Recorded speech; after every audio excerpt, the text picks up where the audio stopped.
Homeless encampments are disappearing across Los Angeles as a result of Mayor Karen Bass's efforts to relocate and rehome individuals on the street. As Bass takes fire for her prioritization of welfare programs in her policies, however, some Los Angelinos question the efficacy, while others attribute her leadership to decreases in homelessness rates. Homelessness has been increasing across the continental U.S. ever since 2017.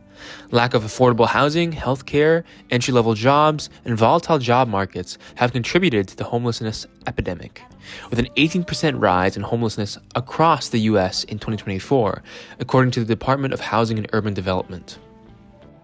However, Los Angeles saw a 5% decrease in homelessness, and many Angelinos attribute the change to Mayor Karen Bass's push for shelter welfare programs. There are many organizations like mine that really want to partner with the city, and if we're enabled, we can actually do more. So the mayor alone can't do much by herself. The city can't do it all by itself. It's when we link arms with nonprofits and the private sector and the city together, that's when we'll make a real difference. And I feel like she's committed to that. To this end, the nearly $2.5 billion spent during her term as mayor went to funding organizations like her program, Inside Safe, which shelters the homeless and moves them to temporary and permanent housing, and funding nonprofit programs like HOPEX.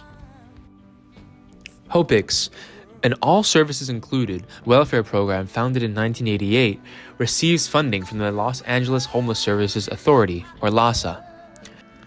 David Mendez has been a clinician at HOPEX South Los Angeles for 10 years. He describes how HOPEX housing program works. They might put them at a motel for about a month to 3 months.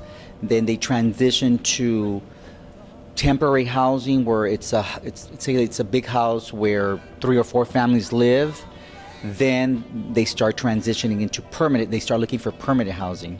So it is a process. It's like you're not going to get in ASAP. It is a process. Ever since Karen Bass came into the program, she has an in-safe program, which in-house safe, which actually it's working okay, especially here in this part of the city, which is South Los Angeles. Yes.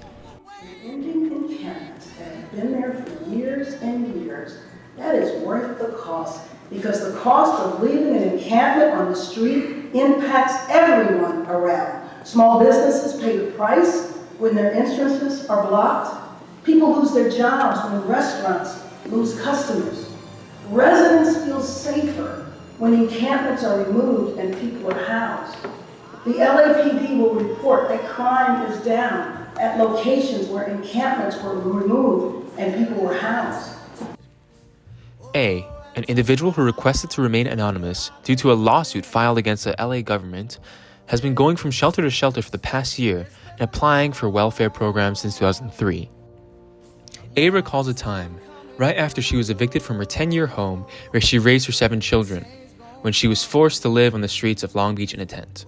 In Long Beach, I was homeless, and I pitched up my tent. I was there 7 months without no problem. And then the police started coming around and seeing what I had 2 cozy rugs. I had my grandmother's oak wood rocking chair, but I didn't have it on display. It's things that I put in I made a little shelter that I put my stuff in. And they came by, they called the city to come by and clean up the debris, not my stuff. They took my stuff and all. And then after that, they come by like once every 3 weeks and take more, because I had to re-get, like I had brooms, I buy my clothes all over, and I buy nice things. They would take it. Years alone, and they, for some reason, adjust to climates. Hot, cold, could be during the wintertime, and they're still out in the streets. And a lot of these folks, they adapt to the climate change here in California. Those are ones that never been out here, because they're going to tell you how long they've been out here, and they're not used to it. I'm not. This is not no picnic for me. We went to a look down the street and see that. I mean, they probably don't mind it because they've been here a while. And so they just accept their fate. A, however, has not accepted her fate. She believes her life purpose is to help others, especially women and children on the street, and talks about what kind of shelter she would create. Praying, I said, Lord, I want to help women and children, homeless women and children. Who would have figured he had a sense of humor to put me right where I want to help? Mine would be so much different. The ladies will feel like ladies. I'll have a big house, a clean bed. They wouldn't have to worry about anything, but they do have to do what they have to do to get on their feet to get their kids together.